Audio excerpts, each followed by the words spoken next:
오늘 말씀의 제목은요, 예수 그리스도는 누구신가라는 제목입니다. 예수 그리스도는 누구신가? 지난주에 우리는 이 교회를 향한 하나님의 뜻, 교회를 향한 하나님의 뜻은 무엇인가? 하나님의 뜻이 아는 것이 먼저다라는 이 제목으로 함께 하나님 말씀을 나눴습니다. 여러분 기억하십니까? 기억하십니까? 오늘은 지난주 말씀과 이어지는 말씀이라 제가 지난주의 말씀의 제목을 말씀을 드렸습니다. 그렇다면 교회를 향한 하나님의 뜻이 무엇일까요? 자, 하나님의 뜻을 아는 것이 먼저라고 우리가 지난주에 함께 나눴는데, 그렇다면 하나님의 뜻은 과연 무엇일까? 여러분 이것에 대해서 궁금하지 않으십니까? 하나님의 뜻을 알면 참 좋겠는데 하나님의 말씀을 봐도 잘 모를 때가 많습니다. 자, 오늘 본문을 통해서 교회를 향한 하나님의 뜻이 무엇인지 함께 찾는 귀한 시간이 되시기를 주님의 이름으로 간절히 축원합니다. 오늘 본문을 유심히 살펴보면요, 바울 사도가 누군가를 소개하는 내용이 나와요. 누군가를 소개하는 내용이 기록되어 있어요. 본문에 보면요, 그라는 단어가 3번 나옵니다. 15절에서 그는이라는 단어가 나오고요, 그리고 18절에서 그는이라는 단어가 또 한 번 나와요. 그리고 또 20절에서 보면은 그의 십자가의 피로라고 나옵니다. 여기서 바울 사도가 소개하고 있는 그는 과연 누구를 가리키는 것일까요? 19절에 보시면 바울 사도가 소개하고 있는 그가 누구인지를 우리는 발견할 수가 있습니다. 19절 말씀을 보면요, 아버지께서는 모든 충만으로 예수 안에 거하게 하시고, 모든 충만으로 예수 안에 거하게 하시고, 그리고 이어지는 20절 말씀에서 그의 십자가의 피로라는 내용으로 이어지는 것을 우리가 보게 됩니다. 이 바울 사도가 소개하고 있는 그는 다름 아닌 바로 예수 그리스도라는 말씀이에요. 바울 사도가 이단의 침투로 인해서 이 많은 어려움을 당하고 있는 골로새 교회를 향하여 모든 신령한 지혜와 총명에 하나님의 뜻을 아는 것으로 채워달라고 하나님 아버지께 감옥에 갇혀 있어서 어떤 것 무엇도 할 수 없는 그 상황 가운데 중보기도를 하고 있는 것을 우리는 이 9절 말씀을 통하여, 지난 시간 우리가 함께 나눴던 그 9절 말씀을 통하여 알 수가 있습니다. 그리고 이어지는 오늘 본문 말씀을 통해서 바울 사도는요, 이제 그 예수 그리스도가 누구인지를 소개하고 있는데, 그렇습니다. 그리스도가 누구인지를 아는 것이 바로 하나님의 뜻이다라는 말씀이에요. 그리스도가 누구인지 아는 것. 성경은 누구에 대하여 말씀하고 있습니까? 성경은 다른 그 어떤 것을 말하고 있지 않습니다. 성경은 우리에게 구원자 되시는 예수 그리스도를 말씀해주고 있습니다. 성경을 쭉 짜게 되면 딱 하나의 단어가 나와야 됩니다. 그 단어가 바로 예수 그리스도가 되셔야 돼요. 요한복음 5장 39절과 40절 말씀을 보면요, 예수님께서 너희가 성경에서 영생을 얻는 줄 생각하고 성경을 연구하거니와 이 성경이 곧 내게 대하여 증언하는 것이니라.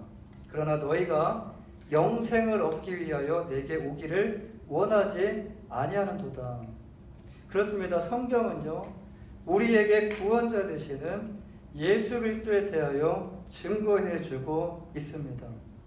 우리는 성경을 통해서 예수 그리스도를 발견해야 되고요, 그리고 예수 그리스도를 나의 구주로 영접해야 하고, 그리고 예수 그리스도를 통하여 하나님의 성품을 우리가 닮아가야 될 줄 믿습니다. 이 안에 단어가, 공통된 단어가 바로 예수 그리스도라는 말씀이에요.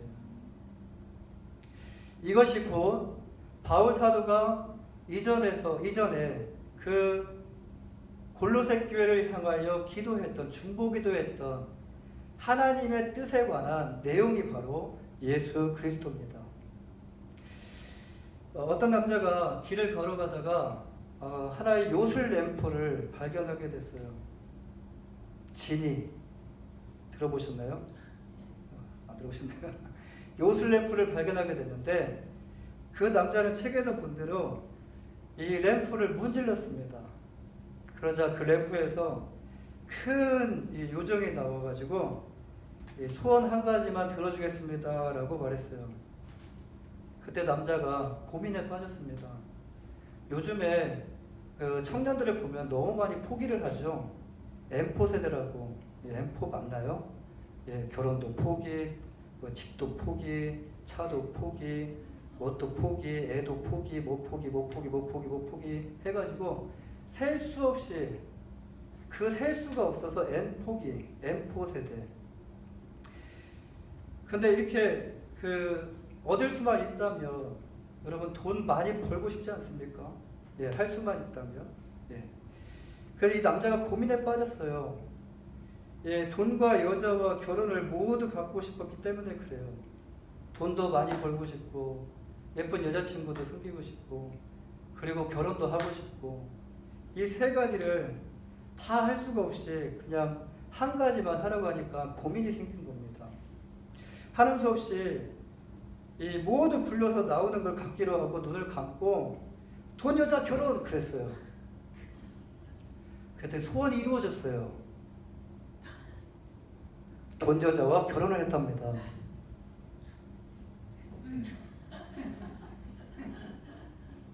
사랑하는 여러분, 여러분의 마음의 중심에는 무엇이 있습니까? 지금 이렇게 세상 가운데 중심의 기준은 지금 이런 것들이 자리 잡고 있는데 여러분의 마음 가운데는 무엇이 중심이 되고 있습니까? 그리스도인은 우리는요, 세상과는 다른 중심을 가지고 있어야 될 줄 믿습니다. 그리스도인의 머리와 심장에는 다름 아닌 여러분 그리스도의 이름이 있어야 될 줄 믿습니다. 그리스도인의 삶의 기준은요, 다른 것이 아니라 오직 예수 그리스도가 되어야 될 줄 믿습니다. 그리스도인뿐만 아니라 그리스도인의 몸된 교회의 중심도 다름 아닌 오직 예수 그리스도가 되어야 될 줄 믿습니다. 그리스도인이 모이는 곳이라면요, 그곳이 어떤 곳이든 그것은 바로 교회가 됩니다. 그 안에 다른 것이 아니라 오직 구원의 이름 되시는 예수 그리스도의 이름만 드러나야 될 줄 믿습니다. 바울 사도가 오늘 본문에서 골로새 교회 성도들에게 예수 그리스도를 소개하고 있는 이유는요, 예수 그리스도가 교회의 중심이고 교회의 전부이기 때문이에요. 교회가 어려움을 이겨내고 회복할 수 있는 방법은 다른 방법이 아닙니다. 다시 본질로 돌아오는 것이 회복할 수 있는 유일한 방법이에요. 단 하나의 중심을 되찾으셔야 된다는 거예요. 삶의 중심이 뭐가 되어야 됩니까? 교회의 중심이 뭐가 되어야 됩니까? 지금 우리의 주변을 한번 보십시오. 나의 삶을 한번 보십시오. 교회를 한번 보십시오. 교회의 중심이 누가 되고 나의 삶의 중심이 누가 되고 있는지 예수 그리스도가 되고 있지 않다면 여러분 다시 예수 그리스도로 돌아오셔야 됩니다. 할렐루야. 그렇다면 오늘 본문에서 바울 사도는요, 예수 그리스도를 누구라고 소개하고 있습니까? 예수 그리스도. 첫 번째로 바울 사도는 예수 그리스도를 이렇게 소개합니다. 예수 그리스도는 창조주이시다. 오늘 본문 15절과 17절 말씀을 함께 보겠습니다. 본문 15절과 17절 말씀, 15절부터 17절입니다. 시작. 그는 보이지 아니하는 하나님의 형상이시요 모든 피조물보다 먼저 나신 이시니 만물이 그에게서 창조되되 하늘과 땅에서 보이는 것들과 보이지 않는 것들과 혹은 왕권들이나 주권들이나 통치자들이나 권세들이나 만물이 다 그로 말미암고 그를 위하여 창조되었고 또한 그가 만물보다 먼저 계시고 만물이 그 앞에 섰느니라. 아멘. 우리는 15절 말씀에서 하나님의 형상이라는 단어와 여러분 16절 마지막 부분에서 모든 것이 그분으로 말미암아 창조되었고 그분을 위하여 창조되었다라는 것을 우리는 주목해 봐야 됩니다. 예수님의 모습에 대해서 지금 언급하고 있는데요. 예수님은 하나님의 성품을, 하나님의 형상을 닮았다. 하나님의 형상이다. 닮았다가 아니고 하나님의 형상이다. 그리고 예수님이 누구시냐면 그분으로 말미암아, 예수님으로 말미암아 창조되었고, 그리고 예수님으로 인하여 그분을 위하여 창조되었다는 것. 이것이 믿어져야 됩니다. 바울 사도는 만물이라는 단어를 통해서, 만물이라는 단어를 풀어서 보이는 것을 보이지 않는 것들이라고 설명하고 있는데요. 여기서 또 뭐라고 설명을 하고 있냐면 왕권들, 주권들, 통치자들, 권세자들이라고 풀어서 설명하고 있습니다. 그렇다면 이 모든 만물을 뭐라고 말할 수 있겠습니까? 이 모든 만물을 다 이렇게 풀어서 설명하지만 딱 한 단어로 표현하자면 피조물,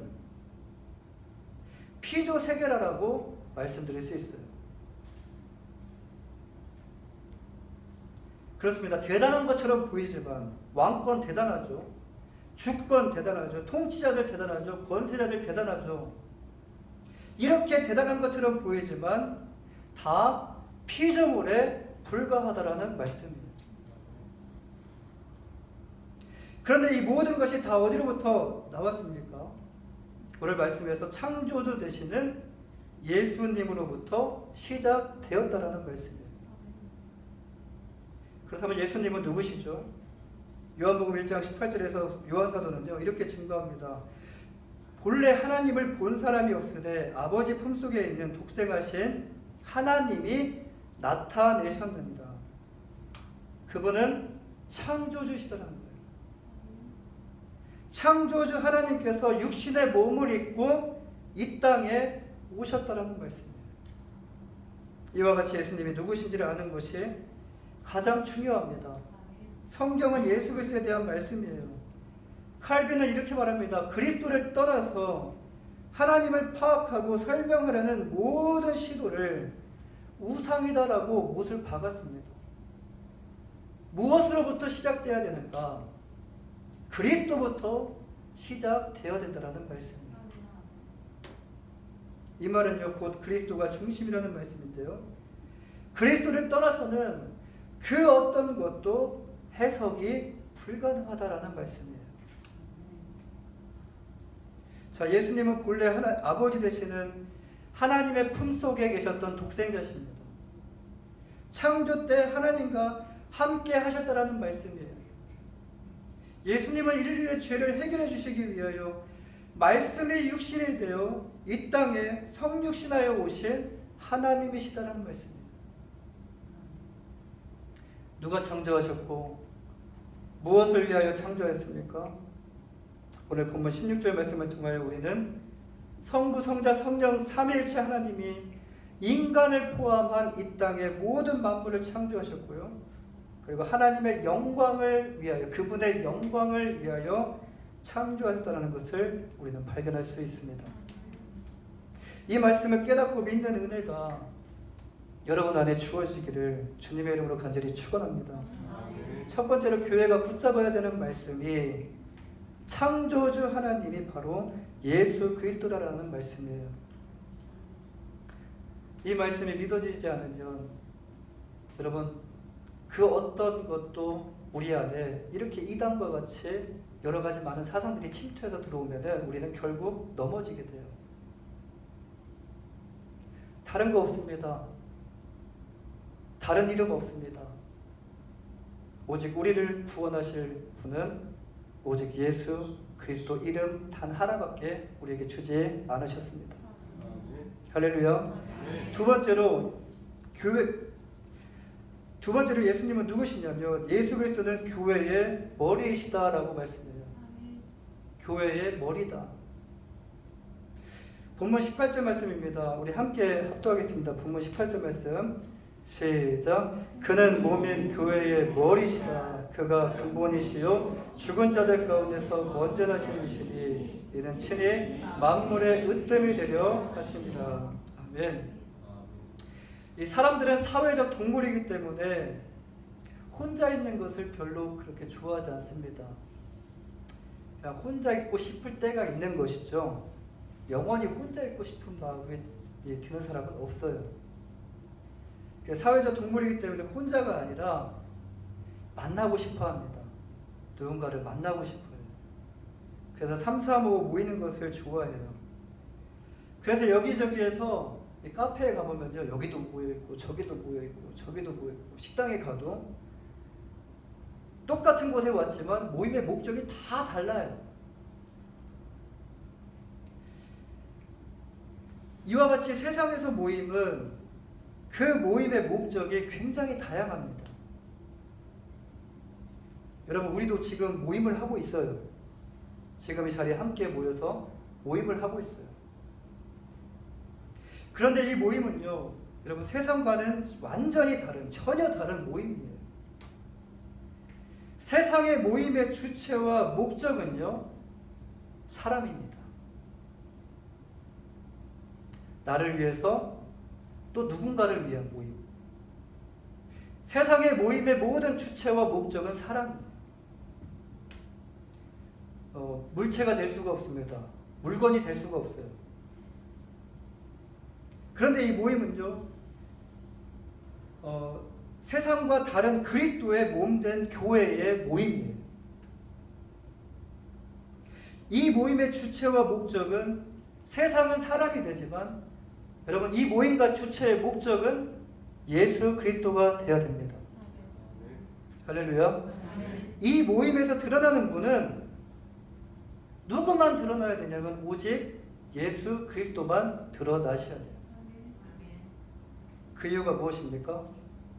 오늘 본문 말씀과 같이 교회의 머리가 바로 예수 그리스도이시기 때문에 그래요.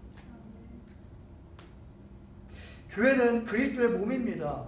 성경은 교회를 그리스도의 몸이라고 표현합니다. 에베소서 1장 23절에 보시면 교회는 그의 몸이니 만물 안에서 만물을 충만하게 하시는 이의 충만함이니라. 예수님은 모든 피조물을 만드신 창조주가 되시며 또 만물의 으뜸이 되시고 교회의 머리가 되신다는 거예요. 하나님은 예수 그리스도를 구주로 믿는 하나님의 사람들을 어디로 불러 모아 주셨냐면 교회라는 곳으로 불러 모아 주셨습니다. 자, 교회에서 우리가 무엇을 하죠? 주님의 이름을 높이고 주님을 찬양하고 주님의 말씀을 들으며 주님의 그 뜻 가운데 거하며 주님의 뜻을 행하기 위하여 우리가 교회에 모입니다. 주님께서도 우리를 부르신 목적이 우리 모두를 세상으로부터 이렇게 행하기 위해서 교회로 구별하여 우리를 부르셨다는 말씀입니다. 예수 그리스도가 교회의 머리이시고 교회의 본질이라는 것을 교회가 절대적으로 이것을 잊으시면 안 됩니다. 지금 이 자리뿐만 아니라 3, 4, 5 모이는 성경 공부라든지 아니면 목장 모임이라든지 아니면 교회를 위한 여러 가지 많은 모임들이 있는데 그 모임 안에서 이 본질이 머리 대신 그리스도, 예수 그리스도가 교회의 머리라는 것이 절대로 잊어지면 안 될 줄 믿습니다. 마지막 세 번째로는요, 예수 그리스도는 중보자이시다라는 말씀이에요.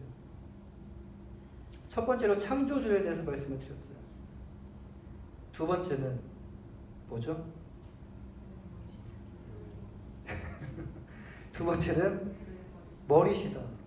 마지막 세 번째로는 중보자이시다.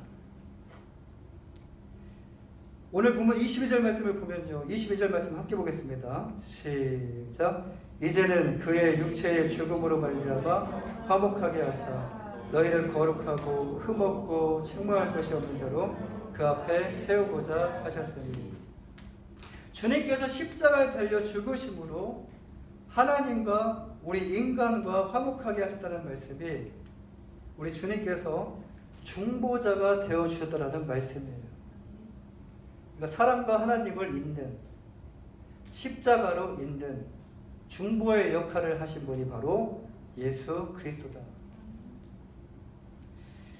성경은 죄의 값은 사망이다라고 말씀합니다. 죄로 인하여 영원한 사망에 놓이게 되었던 우리 인간들이 어떻게 하나님을 만날 수 있겠습니까?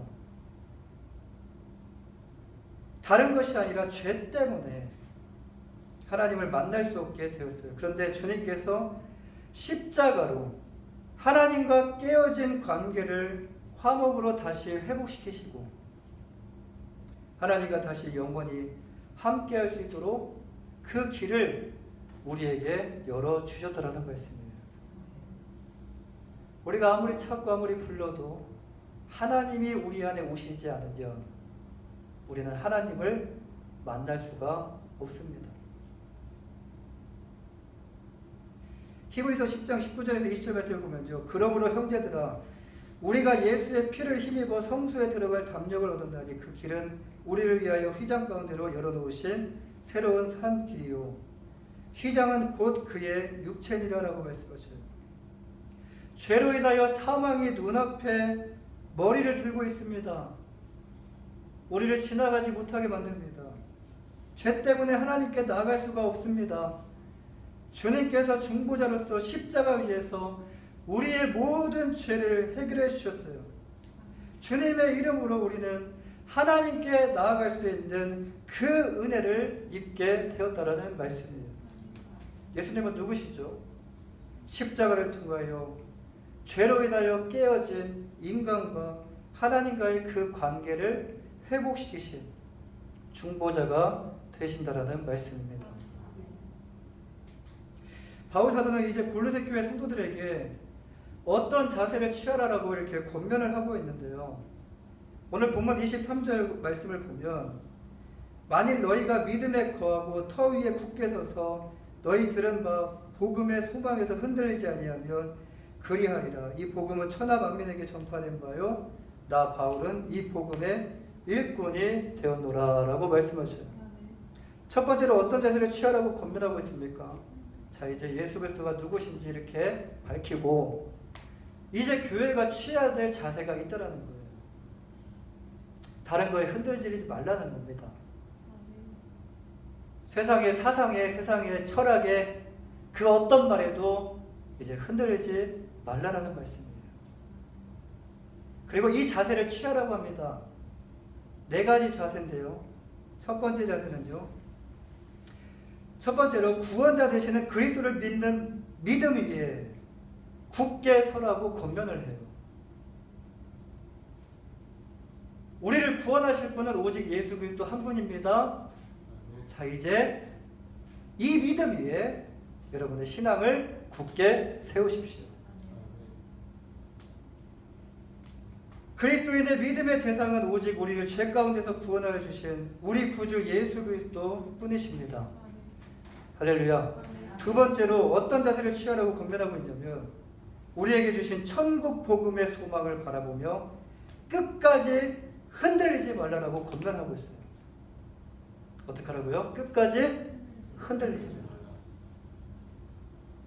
우리의 소망은 이 땅이 아니라 하나님께서 구원받은 자들에게 허락하여 주신 천국이다라는 이 사실을 기억하고 끝까지 흔들리지 말라라고 말씀합니다.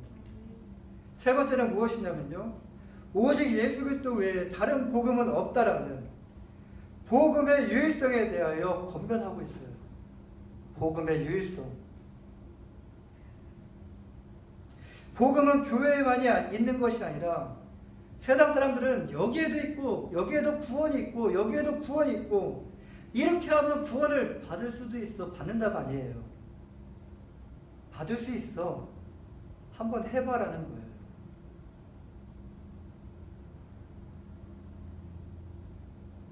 세상 사람들은 여기에도 있고 저기에도 있다라고 세상은 우리를 미혹합니다. 예수로만은 부족해. 예수님도 믿고 이것도 하고 이것도 하고 이것도 해야지 구원받을 수 있어 라고 우리를 미혹하는 거예요.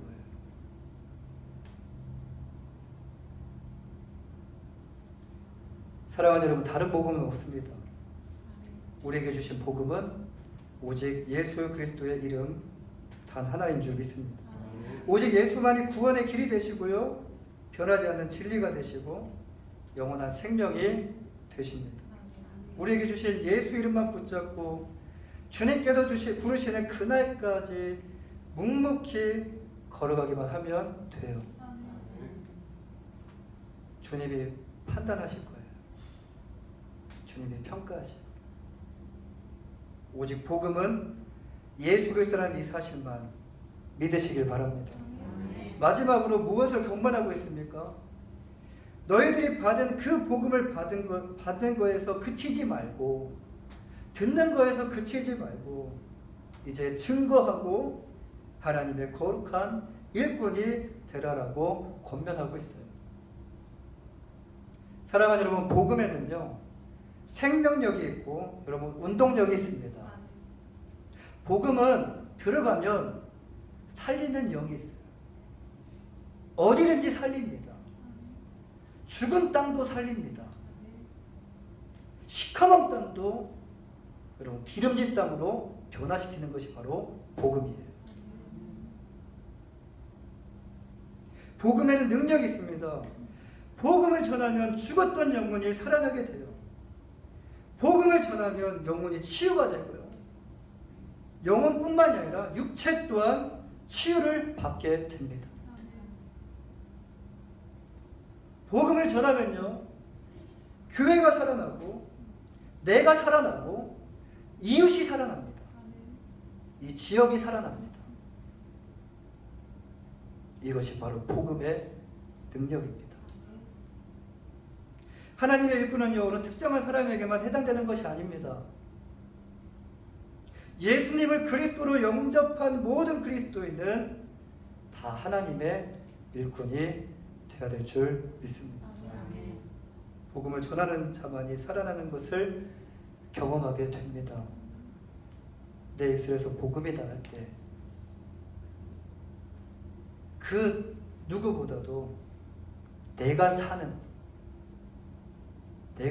경험을 하게 돼요.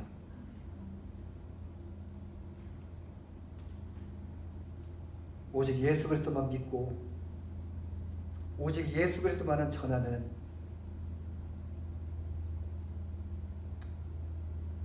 하나님께서 기뻐하시는 우리 코발리스 한인교회가 되시기를 주님의 이름으로 간절히 축원합니다.